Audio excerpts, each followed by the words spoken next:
वफाकी तहकीकाती इदारा FIA जिस तरह तहकीकात करता है और फिर जिस तरह केस बनाता है इस पर संगीन नोयत के सवालात पैदा हो रहे हैं। FIA को एक ही दिन में दो मुख्तलिफ वाक़यात में शदीद सुबकी का सामना करना पड़ा। मनी लॉन्ड्रिंग केस में सुलेमान शहबाज की बरीयत और परवेज़ इलाही के खिलाफ मनी लॉन्ड्रिंग केस की समात में अदालती कार्रवाई की जो खबरें सामने आई उनसे तो FIA की अहलियत पर खदशात उठते हैं। परवेज़ इलाही के खिलाफ केस में तफ्तीशी अफसर ने मुकदमे का रिकॉर्ड ही पेश नहीं किया, जिस पर अदालत ने तफ्तीशी के वारंट गिरफ्तारी निकाल दिए, जबकि दूसरी जानिब शहबाज शरीफ के बेटे सुलेमान शहबाज को मनी लॉन्ड्रिंग केस में बरी करते हुए अदालत ने FIA हुक्काम के खिलाफ भी कार्रवाई करने का हुक्म दिया है। साबिक मुशीर बराए एहतसाब शहजाद अकबर और उस वक्त के DG FIA के खिलाफ कार्रवाई के अहकामात भी जारी किए गए हैं, जबकि अदालत ने यह हुक्म भी दिया कि तफ्तीशी अफसर और डिप्टी डायरेक्टर्स के खिलाफ भी कार्रवाई की जाए। सुलेमान शहबाज के खिलाफ 16 अरब रुपए मनी लॉन्ड्रिंग केस की समात हुई तो जज बख्त फखर बहजाद ने FIA से पूछा, मनी लॉन्ड्रिंग की इंक्वायरी किसने की थी?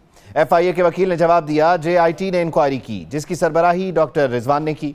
जज ने FIA से पूछा, पूरी तफ्तीश में FIA ने किसी एक का भी बयान लिखा है?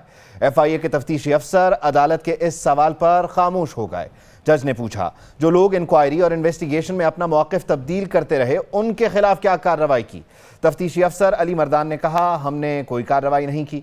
जज ने पूछा, सीधा सीधा बताएं, क्या FIA के 7 वॉल्यूम्स में कोई सबूत है? कहानियां ना डालें, मैंने सब कुछ पढ़ लिया है, मुझे जवाब चाहिए कि चालान के साथ जुर्म का क्या सबूत था? वकील FIA ने कहा, सुलेमान शहबाज के खिलाफ मनी लॉन्ड्रिंग के कोई डायरेक्ट शवाहिद मौजूद नहीं। जज ने कहा, कोई इनडायरेक्ट हैं तो वही बता दें। तफ्तीशी अफसर अली मर्दान ने कहा कि शुगर इंक्वायरी कमीशन की रिपोर्ट पर कार्रवाई शुरू हुई थी। अदालत ने पूछा, बाकी शुगर मिल्स के खिलाफ क्या कार्रवाई हुई? अली मर्दान ने कहा, इसका मुझे इल्म नहीं, इसका तफ्तीश करने का सिलसिला मेरे सामने से नहीं गुजरा, मैं इसका तफ्तीशी अफसर नहीं रहा हूं। जज ने पूछा, क्या FIA ने सुलेमान शहबाज के अकाउंट की तफसीलात ली थी?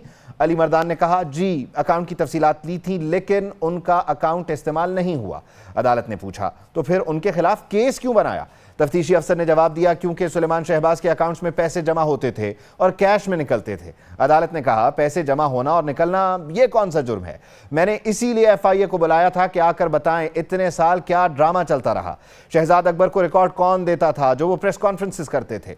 इन दलाइल के बाद स्पेशल कोर्ट सेंट्रल ने सुलेमान शहबाज समेत तमाम मुल्जिम बरी कर दिए। हालांकि ये वो केस था जिसे बनाने वालों का दावा था कि उनके पास नाकाबिल तरदीद दस्तावेजी सबूत मौजूद हैं।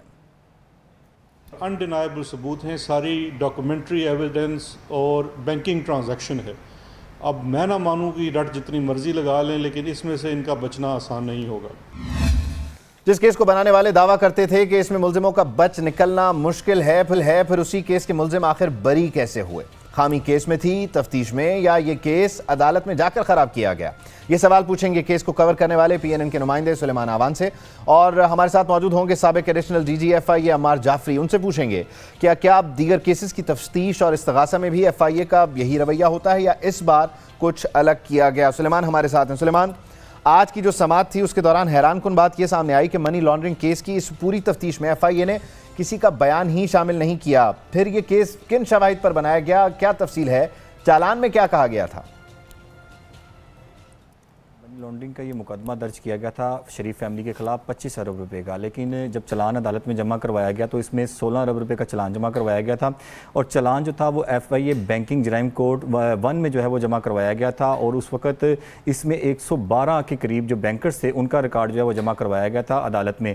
लेकिन FIA डायरेक्टर की जानिब से जो है वो दरख्वास्त दी गई थी कि ये जो चलान है वो मुतलका अदालत का नहीं है, बल्कि कोर्ट इसमें जब मनी लॉन्ड्रिंग के दफात लगाएगी तो उनका यही कहना था, पहले FIA की जानिब से जो है बैंकिंग कोर्ट में चलान जमा करवाया गया, और फिर FIA की दरख्वास्त पर जो है ये चलान FIA सेंट्रल कोर्ट मुंतकिल कर दिया। जब FIA की जानिब से बैंकिंग कोर्ट में चलान जमा करवाया गया था तो 112 के करीब जो बैंकर्स थे उनका बयान जो है वो बयानात जो रिकॉर्ड किए गए थे।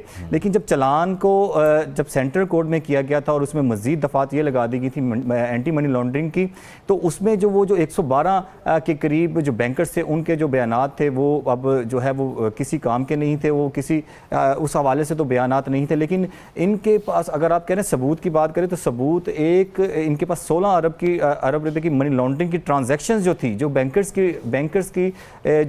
थे उनकी ट्रांजैक्शन जो बैंक से ट्रांजैक्शन सामने आई थी, वो बहुत सी ट्रांजैक्शन सामने आई थी, जिसमें मुस्लिम टाउन बैंक था और मुस्लिम टाउन में शहबाज शरीफ के, हमजा शहबाज के और सलमान शहबाज के बैंक से ट्रांजैक्शन जो है वो मशकूक ट्रांजैक्शन जो थी अरबों रुपए की वो सामने आई थी। और उन ट्रांजैक्शंस में जो मकसूद चपरासी हैं उनके अकाउंट से 8 अरब रुपए की करीब जो थी ट्रांजैक्शंस वो सामने आई थी। इन्होंने जो तफ्तीश के दौरान बहुत सी चीज़ें सामने आई, उसमें यह था कि जो तमाम तर बैंक अकाउंट थे वो सलमान शहबाज के अल अरेबिया शुगर मिल और रमज़ान शुगर मिल जो शेयर होल्डर थे सलमान शहबाज, उनके अथराइज सिग्नेचर के साथ जो है ये अकाउंट ओपन हुए थे और उस अकाउंट के बाद जो इतनी मनी लॉन्ड्रिंग की गई है वो सामने आए थे। 16,000 से ज़ायद जो चलान के जो 7 वॉल्यूम थे वो अदालत में जमा करवाया गया था। सबूत तो बज़ाहिर तो नज़र आ रहे थे, लेकिन सबूत जो थे वो नाकाफ़ी थे सज़ा दिलवाने के लिए, जिसकी वजह से वज़ीर-ए-आज़म पाकिस्तान शहबाज शरीफ और साबिक़ वज़ीर आला पंजाब हमजा शहबाज जो है वो पहले ही बरी हो चुके थे। उसके बाद चूँकि सलमान शहबाज और ताहिर नकवी जो था इस केस में इश्तिहारी थे, 4 साल वो इश्तिहारी रहे हैं। जैसे ही वो पाकिस्तान में आए हैं उन्होंने जो है अबूरी ज़मानत हासिल की थी और उसके बाद जब अदालत से उनकी हद तक जब अदालत में चलान जमा करवाया गया तो FIA की जानिब से जो है सलमान शहबाज को और ताहिर नकवी को भी जो है वो बेगुनाह करार दे दिया गया था।